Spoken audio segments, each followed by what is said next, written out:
Alright guys, welcome back for a new review. Today we're going to take a look at the Scarlet Spider-Man from the Edge of Spider-Verse Absorbing Man Build-A-Figure wave. Let's give you a quick in-package shot of this guy. I see lots of hands in there, and an alternate head. Always an excellent bonus on these Marvel Legends. Flipping it around to the back. Got the rest of the figures in the wave. Of course, the Build-A-Figure Absorbing Man. I've already taken a look at that Venom.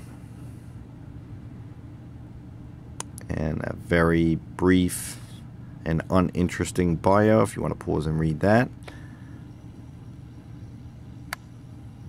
So I'm going to go ahead and crack this open and give you guys a better look at Spider-Man. Stay tuned.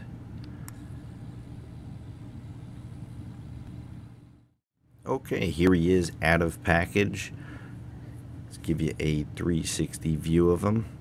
Do like the dark blue that they used for the costume. Red is also pretty decent. The spider logo is painted really well. The web shooters is just a really plain plastic gray. So I think that looks a little weak. I think it looked a lot better on the original Scarlet Spider figure.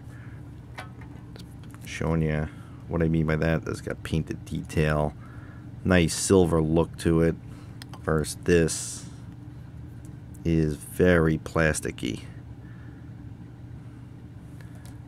But in terms of articulation on the figure, essentially it's like the Pizza Spidey.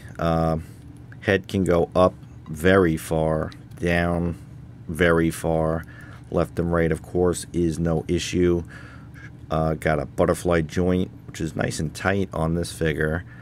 Shoulders can go forward, and it can go out pretty much straight.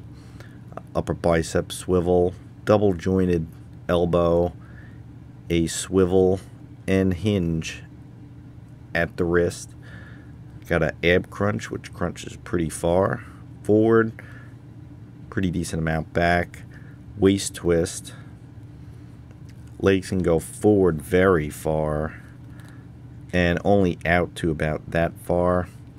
Upper bicep swivel, which is stuck. There we go. Double jointed knee. And of course a hinge and pivot at the foot. Look at the accessories. This is where the figure really shines. Do get the Build-A-Figure Absorbing Man, both left and right arms. So it's got a nice painted detail showing the absorbing effect. This one looks like it's got a really widely separated bicep here. I don't know if that's a manufacturing defect. It does seem to work fine, but to me that looks weird.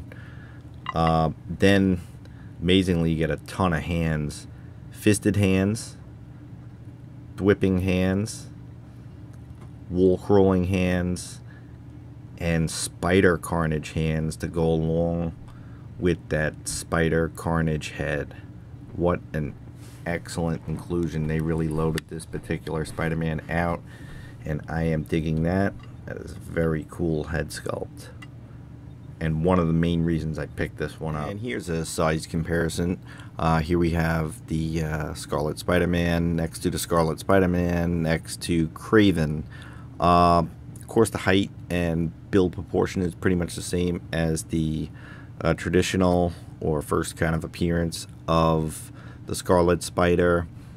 The benefits to this newer figure over this one is that you do get the additional shoulder butterfly joint, which is definitely nice. I think I do prefer the original look, and of course the paint that they did for the web shooters, and of course he has, you know, extra details like the hood and the pouches on his feet. But this is a very traditional design for the Scarlet Spider, so it is cool having in the collection. So he fits pretty well with the rest of the Marvel Legends. Okay, and here's the main reason I picked this figure up, the Spider-Carnage look. I think this is an awesome alternative option that they provided with the figure, and I'm really glad that they did having the traditional Scarlet Spider, I didn't really need this one, but the fact that they included this is why it is in my collection now. I just think that's awesome. Taking a closer look at that head and hand set, really good detail. I love the big eyes that they did for the Carnage symbiote look. Also the very claw-like fingers that they have done makes for a very menacing look and a nice alternate option for the figure if you don't already have a Ben Reilly in your collection. Of course, you can have the Ben Reilly Spider-Man, but if you do, now you can have Spider-Carnage, so that is a great feature. So, final thoughts on Spider-Carnage, Ben Reilly, Spider-Man. Very awesome piece. Sure, they could have just simply given us the Scarlet Spider version of Spider-Man without the alternative head and hands for Spider-Carnage, and it would have still been a pretty good release, but the fact that they upped the game and added those parts really sets this one apart and makes it an excellent buy for anyone's collection. It's something that they should have took note of when they gave us Wolf Cap with the wolf head, but without the hands to turn him into a full Wolf Cap figure. So it's glad to see that they did do that for Spider-Carnage or Ben Reilly Spider-Man. Really glad to have him in the collection. And that's it, guys. Thanks very much for watching, and until next time.